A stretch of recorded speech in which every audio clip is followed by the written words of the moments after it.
Hello students, welcome to our channel Education Arena. Today in this video we will discuss the last and the final part of the poem A Legend of the Northland. Let's start our video. Now let us discuss the stanza number 12 and 13. So যেতিয়া Saint Peter খুব খং উঠিলে খং উঠাৰ পিছত কি হ'ল তেখেতে কি কৰিলে সেই লিটল ওমেনগৰাকী হাও দিলে কাৰ্জ কৰিলে কি ক'লে হাও দি পেলাই কি ক'লে Saint Peter said, he মানে কোন Saint Peter আৰু you মানে কাক বুজাইছে সেই লেডিগৰাকীক বুজাইছে The Saint Peter said and he said you are far too selfish কি ক'লে মানুহগৰাকী যে তুমি খুব স্বাৰ্থপৰ হয় তুমি খুব selfish হয় to dwell in a human form মানে মানুহ হিচাপে তুমি পৃথিৱীখনত থকাটো তোমাৰ কাৰণে এটা ভুল you do not deserve to be in a human form তুমি মানুহ হিচাপে যে পৃথিৱীখনত বসবাস কৰি আছা হেতু তোমাৰ কাৰণে এটা ভুল আৰু তুমি তেনেদৰে থাকিব নালাগে মানে কি ক'লে মানুহ হিচাপে সেই মানুহগৰাকী পৃথিৱীত থকাটো এটা ভুল আৰু থাকিব নালাগে সো হেতু কাৰণে এই সেন্টেন্সটো আমাক ক'লে then he continued to have both food and shelter এটা মানুহজনী খাবৰ কাৰণে ফুড আছিল থাকিবৰ কাৰণে এটা ঘৰ আছিল shelter বুলি কৈছে তাক হয়নে এতিয়া Saint Peter কি কৈছে যে তুমি তোমাৰ হেতু থাকিব নালাগে you do not deserve even food and shelter থাকিবৰ কাৰণে তোমাৰ ফুডৰ কোনো প্ৰয়োজন নাই আৰু থাকিবৰ কাৰণে এটা shelter কোনো প্ৰয়োজন নাই because you are very selfish and selfish people do not deserve anything again he said and fire to keep you warm so I hope তোমালোকৰ কিন্তে মনত আছে আমি কিহৰ কথা পাতি আছিলো এই পয়েমটোত আমি নৰ্থলেণ্ডৰ কথা পাতি আছিলো আমি কিহৰ কথা পাতি আছিলো নৰ্থলেণ্ডৰ কথা পাতি আছিলো যত কিহ খুব ঠাণ্ডা পৰে হয়নে আৰু এই ঠাণ্ডা প্ৰধান দেশবিলাকত সেই ঠাণ্ডা বা কোল্ড ৰিজন বিলাকত কি হয় আমাক ফায়াৰ দৰকাৰ হয় we need fire to keep ourselves warm so in that case the lady must have needed fire to keep herself warm so ইয়াত কি কৈছে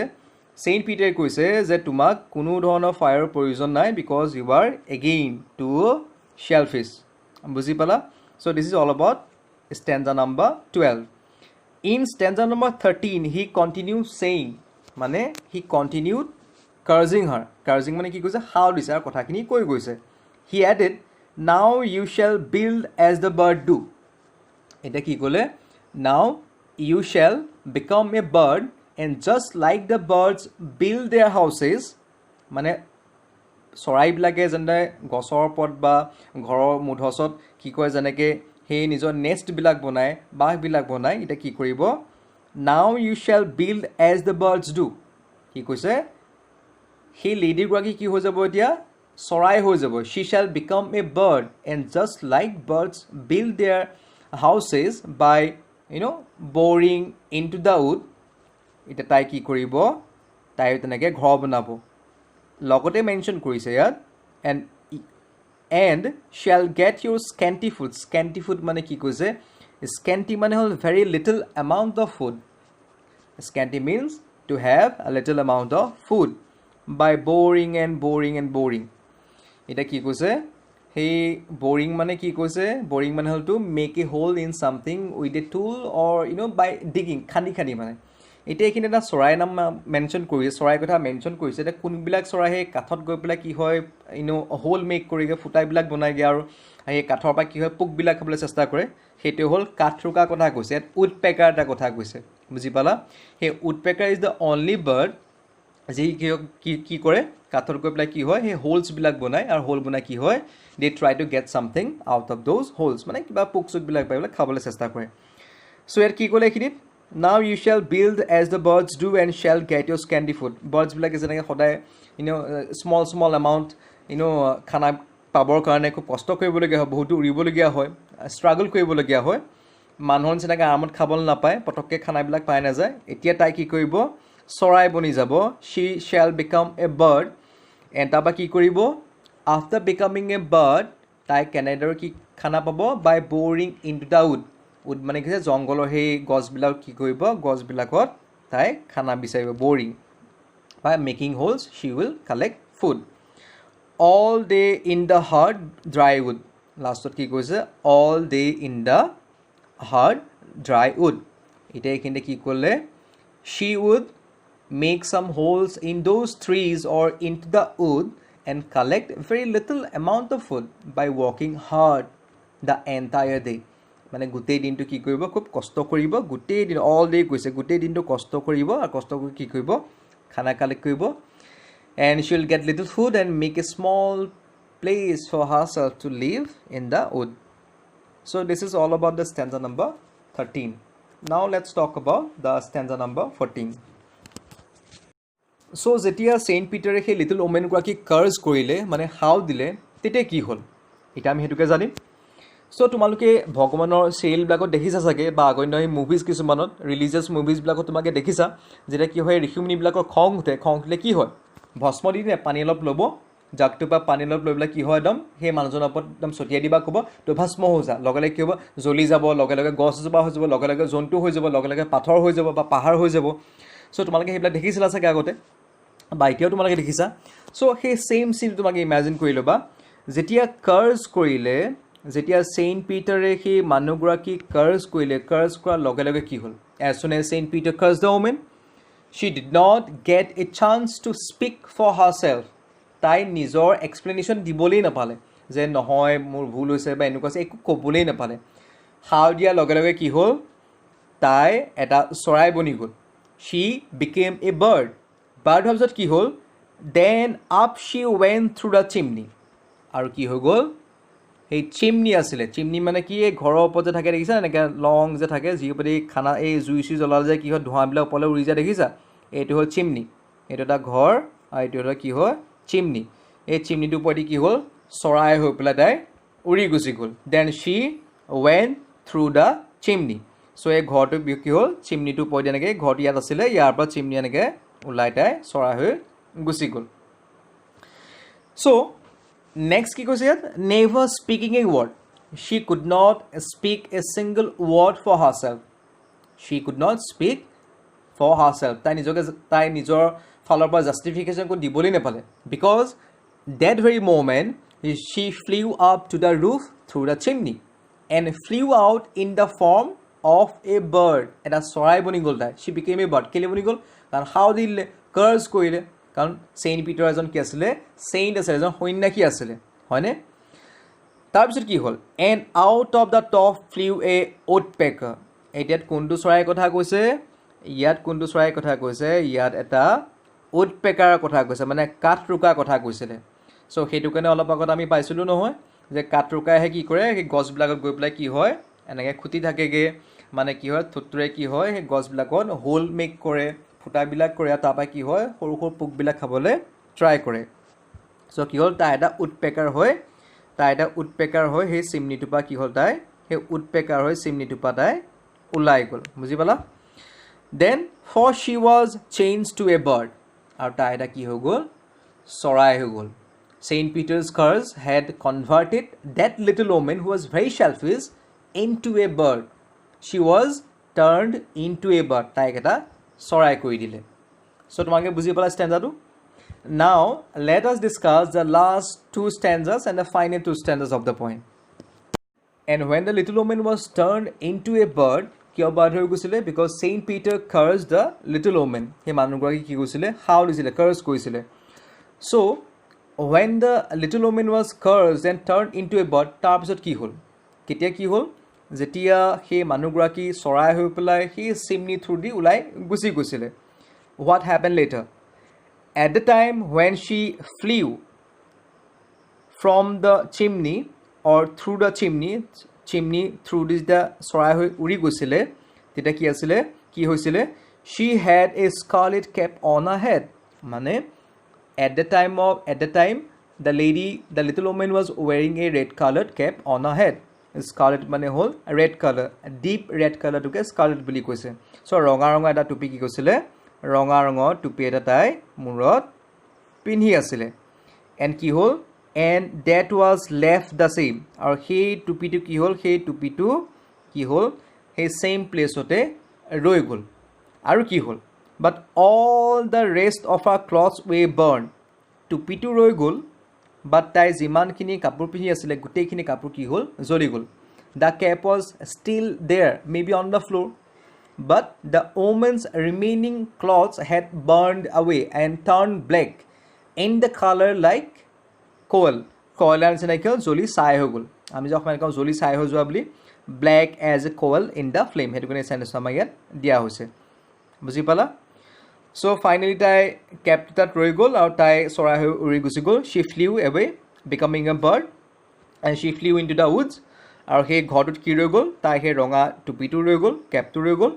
আৰু তাই যিমানখিনি কাপোৰ পিন্ধি আছিলে গোটেইখিনি কাপোৰ কি হৈ গ'ল, জ্বলি ছাই হৈ গ'ল. এতিয়া আমাক নেক্সট যিটো ষ্টেণ্ডা আছে, ষ্টেণ্ডা নম্বৰ এইটো হ'ল 16. এইটো আমি পালোঁ stanza number 15. Okay, stanza number 16. So' stanza number 16ত কি আছে আমি সেইটো পঢ়িব লাগিব. ইয়াত দিয়া আছে দেখিছা নহয়, every country school boy, every country school boy মানে country মানে কি, belonging to the countryside, rural area মানে বুজি পালা, rural area বিলাকক কি বুলি কোৱা হৈছে, country বুলি কোৱা হৈছে. So every country school boy, এই স্কুল boy মানে স্কুললৈ যোৱা সৰু সৰু ল'ৰা ছোৱালীখিনি কি কৰে, has seen her in the wood. সদায় কি হৈছে, স্কুললৈ যায়, তেতিয়া ক'তে স্কুললৈ যায় বা ওলাই যায় কি হয়, সেই উডপেকাৰজনীক মানে কাঠৰোকাজনীক কি হয়, দেখে জংঘলত. Where she lives in the trees till this very day. আৰু আজিলৈকে মানে এটা পয়েটে আমাক কৈছে, পয়েটগৰাকীয়ে আমাক কৈছে যে এতিয়ালৈকে সেই জংঘলত কি হয়, সৰু সৰু ল'ৰা ছোৱালীবিলাকে, সেই স্কুল বয়বিলাকে কি হয়, সেই জংঘলখনত